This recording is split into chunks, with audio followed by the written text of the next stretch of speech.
Headlines. সময় চেয়েছে সরকার, বৈঠক শেষে জানালেন জুনিয়র ডাক্তাররা। দুই জলাধার থেকে জল ছাড়লো ডিভিসি, পুজোর মুখে কি বন্যার আশঙ্কা বঙ্গে? ভেঙে পড়লো গোডাউনের সিলিং, ঘুমের মধ্যেই হারাতে হলো প্রাণ। চলে যাচ্ছি বিস্তারিত খবরে।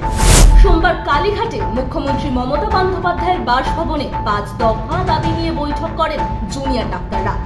জুনিয়র ডাক্তারদের বাকি যে দাবিগুলো ছিল তার অধিকাংশই এবার মেনে নিল রাজ্য সরকার। স্বাস্থ্য দপ্তরের প্রিন্সিপাল সেক্রেটারিকেও কি সরানো হচ্ছে তা অবশ্য এখনো স্পষ্ট নয়। সূত্রের খবর তেমনই। সোমবার আন্দোলনকারীদের সঙ্গে এক প্রস্থ বৈঠক করেন মুখ্যমন্ত্রী। সেই বৈঠকের পরে জুনিয়র ডাক্তারদের দাবি মেনে কলকাতার পুলিশ কমিশনার বিনীত গোয়েল, স্বাস্থ্য অধিকর্তা, এমনকি স্বাস্থ্য শিক্ষা অধিকর্তাকেও সরিয়ে দেওয়ার কথা ঘোষণা করেন তিনি। যদিও সেগুলো মৌখিক আশ্বাস বলে দাবি করেছেন ডাক্তাররা। মুখ্যমন্ত্রীর বাসভবনের বৈঠকের পর যেভাবে দুই তরফের সম্মতিক্রমে কার্য বিবরণী পাওয়া গিয়েছিল নবান্নের বৈঠকে তা মেলেনি বলে দাবি।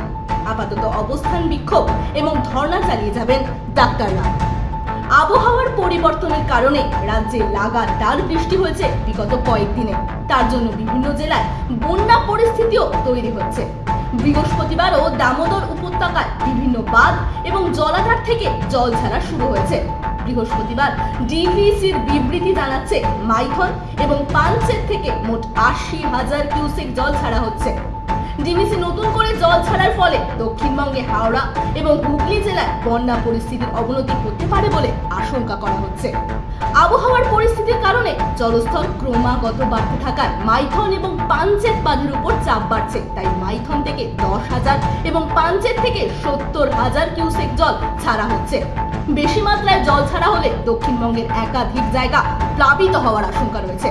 বিশেষ করে পূর্ব বর্ধমান, হাওড়া এবং হুগলি, খানাকুল, আরামবাগ সহ দামোদরের তীরবর্তী এলাকাগুলি জলমগ্ন হওয়ার আশঙ্কা সবচেয়ে বেশি। মুখ্যমন্ত্রী বুধবার বলেছিলেন 3.5 লক্ষ কিউসেক জল ছাড়া হয়েছে ডিভিসি থেকে। আমি নিজে ডিভিসির সঙ্গে কথা বলেছি, ঝাড়খণ্ডের মুখ্যমন্ত্রীর সঙ্গে কথা বলেছি। এত জল এর আগে ছাড়া হয়নি। তার সংযোজন যখন 70 থেকে 80% জল ভরে যায় তখন কেন জল ছাড়ে না ডিভিসি?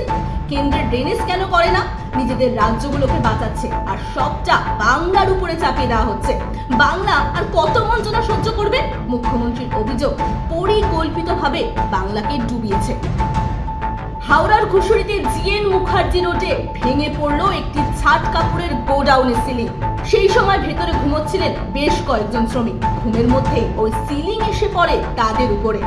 এখনো পর্যন্ত খবর, চাপা পড়ে মারা গিয়েছেন 2 শ্রমিক। বহু চেষ্টার পর বাকি 2 জনকেও মৃত অবস্থায় উদ্ধার করা হয়। ঘটনাস্থলে তৎক্ষণাৎ উপস্থিত হয় দমকল এবং বিপর্যয় মোকাবিলা বাহিনী।